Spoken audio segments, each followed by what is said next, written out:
What's up, my friends, and welcome into the PHLY Phillies pregame show here on the PHLY Phillies podcast, as we are brought to you by our friends over at TrueMark Financial Credit Union. And as always, every PHLY Phillies show is brought to you by our friends over at Bet365.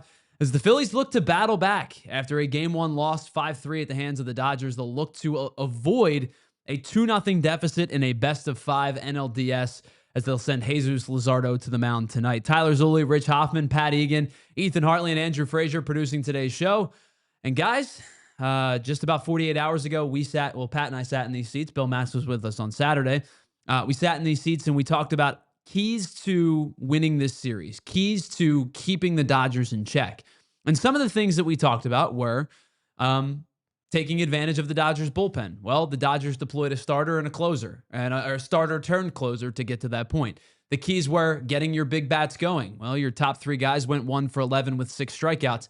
And the next one was don't play hero ball. And it felt like at times the Phillies were really, really pressing in Game 1. Kyle Schwarber, Bryce Harper, a couple of at-bats from the group as a whole were not particularly strong. So here we are 48 hours later with an opportunity to at least go back to LA with the series tied at 1 game apiece. It's Jesus Luzardo. It's Blake Snell. And guys, we'll start with kind of the overarching feel after Saturday night. How are we feeling heading into Game 2? I'm a little nervous. I'm not going to lie. That was a huge missed opportunity on Saturday night, man. I think the top of the order completely failed that game. And Rob Thompson running out David Robertson for a second inning, whether it's Rob Thompson or Caleb Cotham or the whole organization, whoever made that decision, not good enough there. So I am a little scared that, the Phillies might have blown their chance because, again, the Dodgers are really good. And when you have chances to beat them, you actually have to do it in a shorter series. You're going to need Jesus Luzardo to shove. And I will say, I went to a game probably like 6 months ago, man. It was forever ago, but one of the first series of the year, 8 strikeouts, was absolutely dominant against the Dodgers. You're going to need that, and you're going to need to run the pitch count up on Blake Snell. As you said, That was one of my top 5 wins of the year. Yeah, it was. By the way, I went to 2 of those games too. I was very happy. So you're the key component, is what we're saying. Well, I'm sitting here, so I'm not. We got to get you down to CVP. No help tonight. But yeah, got to run the pitch count up against Blake Snell. Has been awesome. His last 4 starts, one of those was against the Phillies, where he was completely dominant. Got to get into that bullpen. Got to see Emmett Sheehan. Got to see Clayton Kershaw. Got to hope to see some of the other Dodgers bullpen pieces. I don't know how any Philadelphia sports fan can feel confident after the last 48 hours we have dealt with. I'm just going to say that. You had the Phillies collapse, and then the Eagles were like, we can do that. That was easy. So if you are confident, I'm envious of you, honestly. But a lot of what Rich said, the fact that you're facing Blake Snell, the fact that you let them off the hook in Game 1, the fact that your big bats didn't come up clutch when they needed to, the fact that you had horrible at-bats, on one hand, I go, it's got to get better. What are the odds it happens again? But the way that the last handful of playoff games have gone for the Phillies, dating back to the year last year and then also the year before with the Diamondbacks, it just seems like their approach is broken. And it seems like their manager is making panic moves that we'll probably talk about in a little bit. So I don't feel great, honestly. That could change in 20 minutes. It probably won't. Thank you for asking.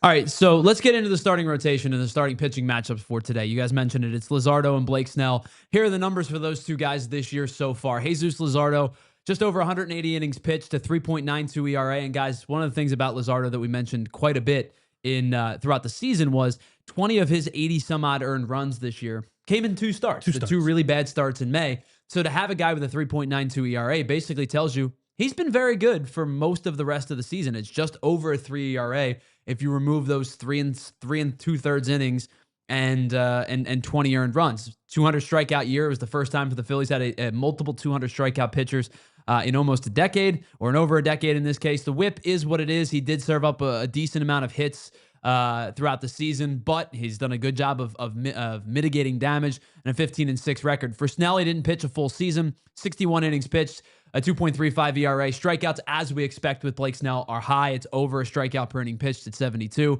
a 5-4 record. But I think the story for Snell specifically tonight, guys, and then we'll get into Luzardo in just a little bit, his numbers against the Phillies throughout his career are very, very good. His numbers specifically against the Phillies' big bats are even better. So Ethan, if you could show Snell's numbers, these are against the Phillies batters that are currently on the team. 137 at bats against current Phillies players, just a 168 average, 56 strikeouts. Righties don't fare particularly well against him, which is where you're hoping to find some success. 18 for 92 with just 5 extra base hits. And then the big one, I think he's done a really good job of limiting Harper and Schwarber. 4 for 27, just 5 RBI, 2 home runs, and 12 strikeouts in 27 at bats.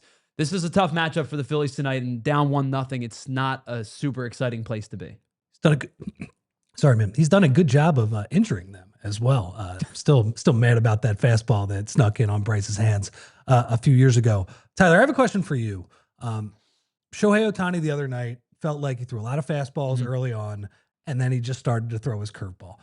Blake Snell is, a guy who does run up his pitch count, but is a very versatile pitcher in that he has 4 pitches that he will throw.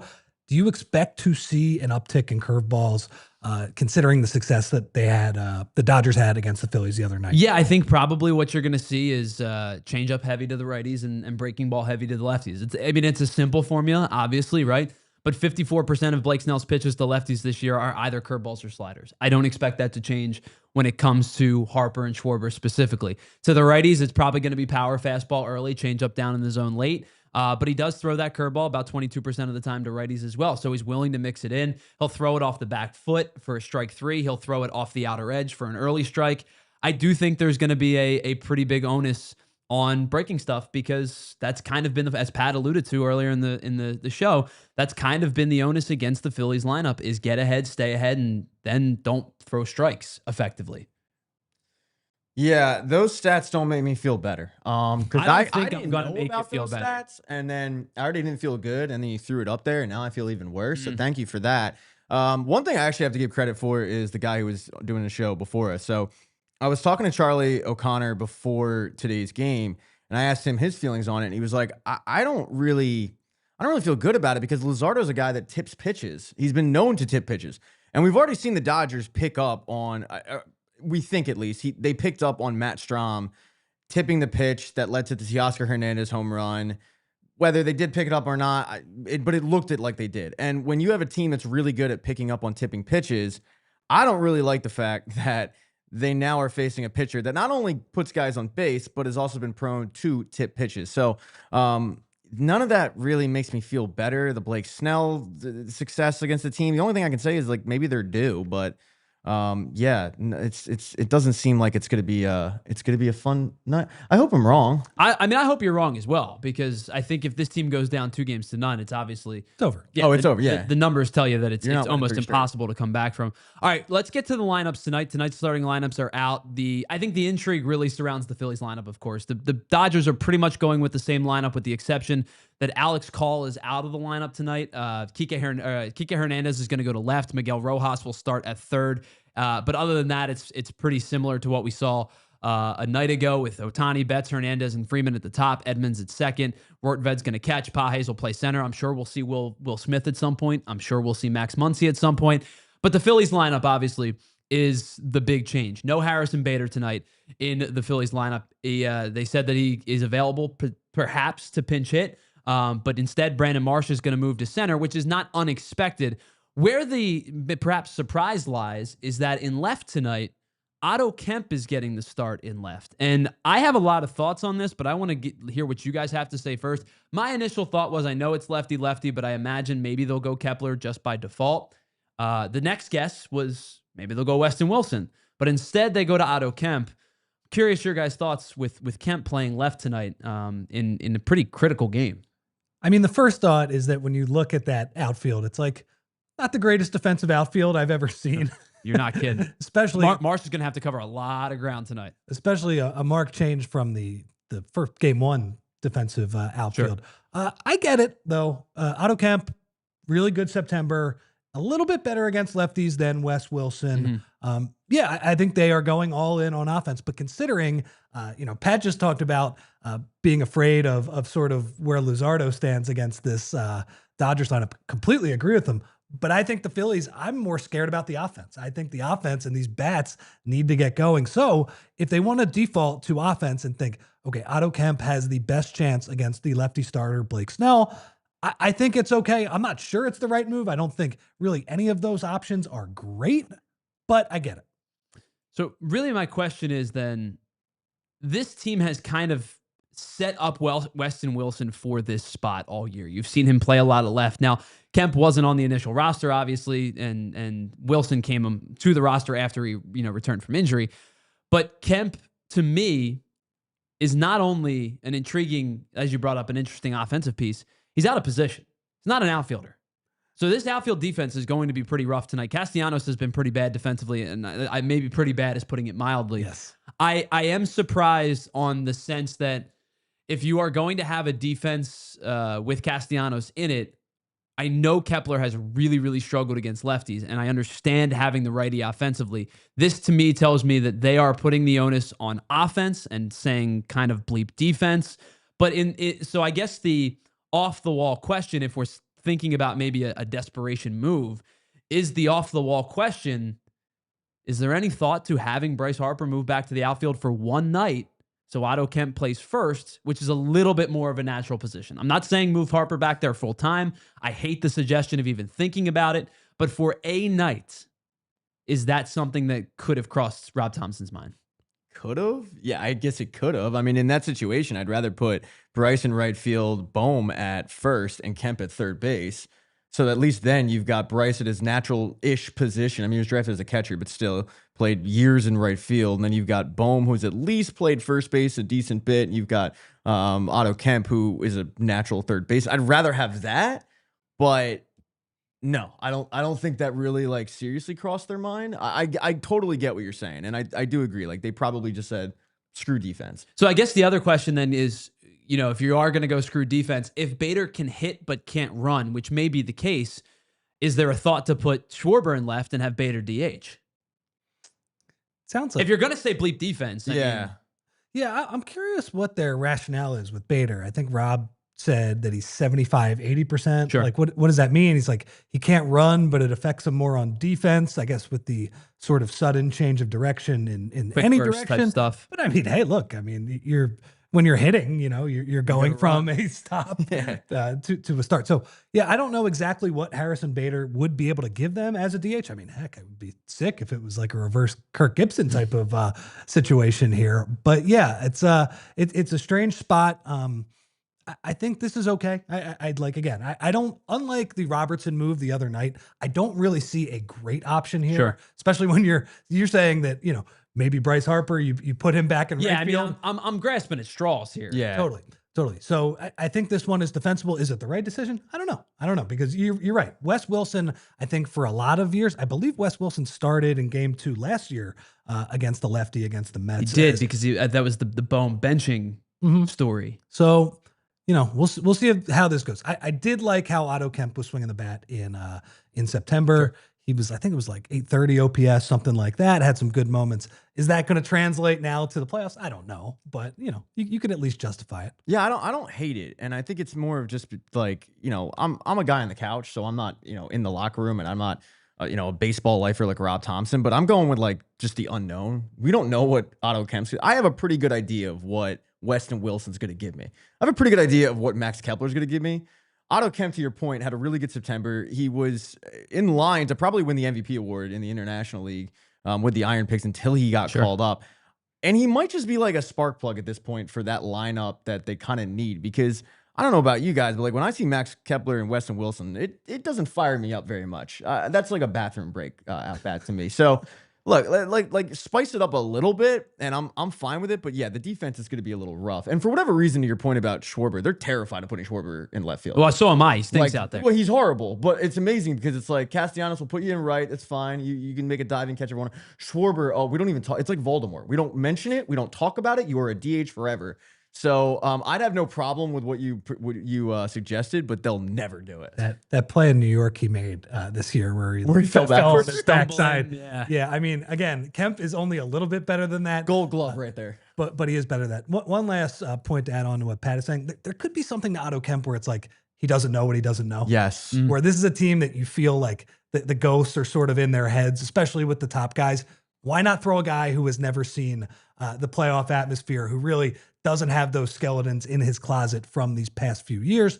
Throw him in, see what he can do to add. All right, so we got a little bit more here for you on the PHLY Phillies pregame show, brought to you by our friends at TrueMark and Bet365. We're going to take a break real quick. We'll pause for just a brief moment. We'll be back with some Bet365 game picks, and we'll talk about players to watch heading into tonight's game 2. It's the PHLY Phillies pregame show right here on the PHLY Phillies podcast.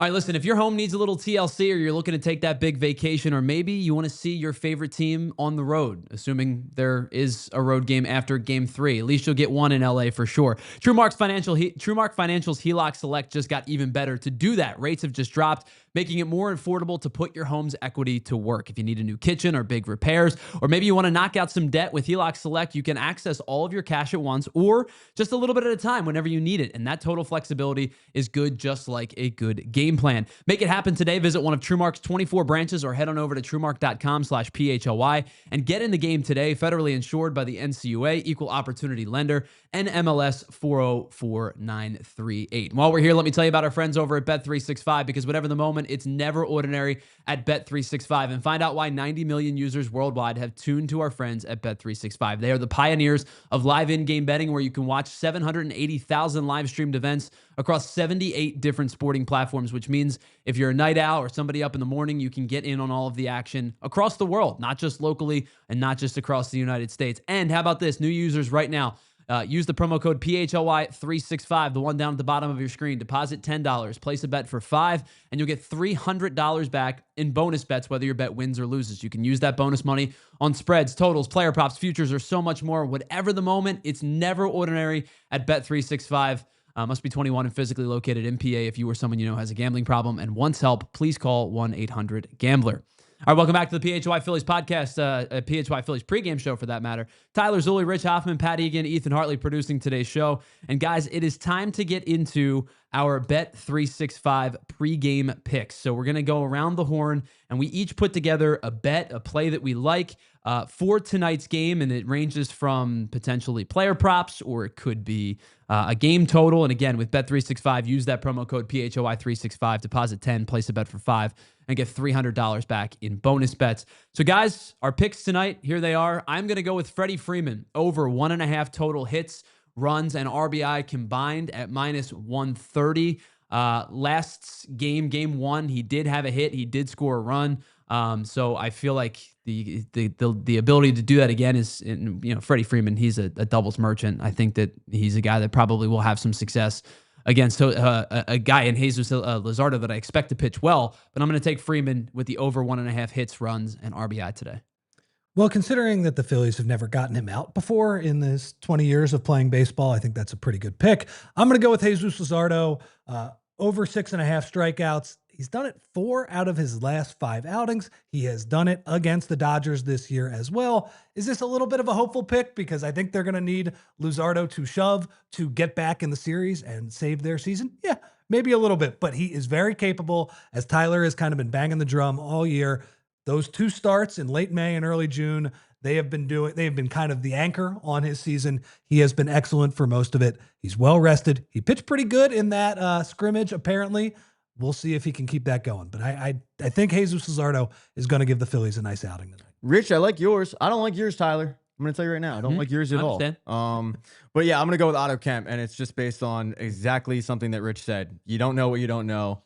He's just thrown in there. He's bright-eyed. He's bushy-tailed. And a lot of my pick is just hope. I was going to pick Nick Castellanos, but it was like -145. Yeah, the odds weren't great. Yeah, it wasn't good value there, and I want to win you guys money, so I pick Otto Kemp for a hit. So I will say this. I think that, as you brought up, Rich, I have been trying to shout it from the rooftops that Jesus Luzardo is better than his ERA indicates. Because I think still everybody turns the ERA and sees a guy who's been, 404, 409 all year, and it's like, whoa, he's not that good. And it's like, no, he actually really is quite good. And those 2 really bad starts, I think he had 5 bad starts all year. The guy made 31 starts. He had 26 good to great starts.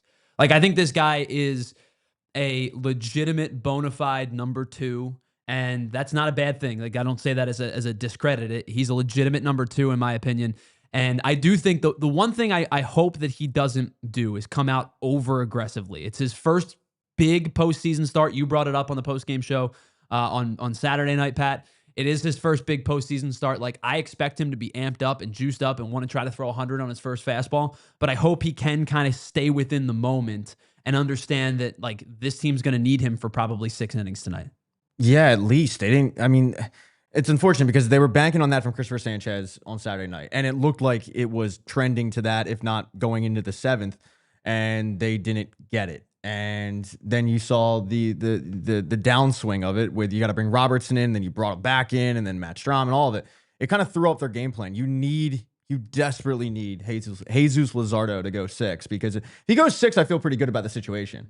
If it's 5 and you got to turn it over to the bullpen, I think their bullpen's really good, but I still don't like what happened the other night. I'm still hurt by that. I have scars that haven't healed yet. So, yeah, I need a strong pitching performance where he goes 6, and the opposite with Blake Snell. I need him out by the 5th. Speaking of that, what do you make of Rob Thompson? I believe this was in his pregame press conference, mentioning that Ranger Suarez has a good chance of pitching tonight. Hate it. Well, I'll tell you this. I get it because of the fact that you are kind of clinging on desperation, especially if you do fall behind. But what it tells me is of 2 things. First and foremost, why was he not available Monday night? Totally. So he should have probably pitched Monday night at some point, just like Tyler Glasnow Saturday did. night. Sorry, I keep thinking my days are all, yeah. It's fine, man. Saturday night. Why did he not pitch Saturday night? And does that mean he wasn't available then? And 2, Wednesday night, game 3, he's not starting. No. I'm starting to believe that game 3 starter is going to be Aaron Nola. I'm leaving. No, because you're right. Like, we all talked about it before the show, and it's trending towards Aaron Nola, who's already thinking of new ways to give up a 3-run home run. He's trying to reinvent that wheel. It's so funny, like the Aaron Nola, the way people would justify it is 1 time through the order. I don't want him to go 1 time through that order. His first inning numbers are terrible. Through that order? No, and let's be real. Like, he's been their worst starting pitcher. Like, correct. Walker Buehler came in and looked pretty good. Like, he looked like LA Walker Buehler for a little bit there. Taijuan Walker's been better than him, but they're going to give it to him to justify a $24 million paycheck and to say, oh, he's been there before and he's a big game pitcher. I hate it. It could be a clinching game. I hope it isn't, but it could be a clinching game. And Ranger Suarez has been light years ahead of him all season long, and they're gonna force a square peg into a round hole. All right, guys. One last thing before we get out of here today. First pitch coming up in just a couple minutes. On the 15th anniversary of Roy Halladay's no-hitter against the Cincinnati Reds, tonight's ceremonial first pitch was thrown out by Braden and Ryan Halladay, Roy's kids, to Carlos Ruiz. Ugh, that's awesome. That's awesome. Really cool. And by the way, 15, we're all jaded. 15 years ago, it feels like it was in the blink of an eye, doesn't it? Like that I still remember almost every detail about that game. Can I tell a quick story? Yeah, you got 2 minutes. Yeah, so I had tickets to that game, and I was offered tickets to that game where it was like, hey, if you don't want to use these tickets, you can go to the NLCS. So I called up a guy that I've been friends with for a while named Charlie O'Connor. Heard of him. And he said, no, man, I can't do it. I got class tonight. He bailed on that game for class? For class. And I've never let him live it down. And I'm like, and to this day, I'll be like, hey, what happened in that class? Like, what did they talk about? And he doesn't remember. And I've never forgiven him for that scumbag move. Look where it got him. He's working in sports. Yeah, exactly. Yeah. It pays to stay in school, I guess. But yeah. All right, guys, it's just about to wrap up today's show. Just really quickly, I'm not going to ask you for a score tonight. Yes or no, Phils win. Don't ask me how. They're going to win. Okay. I'll say yes because I don't want to be negative. All right. Well, do I feel good about it? I've already been that guy. I've been that guy all pregame show, so I'm just going to continue. I don't think they win tonight. But I hope we'll talk more about it. Like, listen, I took the Phillies to win game 1. They did not, so maybe. Well, you don't know ball. That's true. I don't. Anyways, the PHLY Phillies pregame show. Thanks so much for checking in with us tonight. We'll be back for the postgame show as soon as the game ends. Rich Hoffman, Pat Egan, myself, Ethan Hartley, Andrew Frazier. We're all hanging out with you. Good or bad, we'll see what happens at the end of tonight's game. We'll be back with you with the postgame show right after this. It's the PHLY Phillies pregame show. Enjoy the game. Jesus Luzardo, Blake Snell coming up in just a few minutes. And we'll be back for the postgame show right here on the PHLY Phillies podcast. We all silly like the mayor.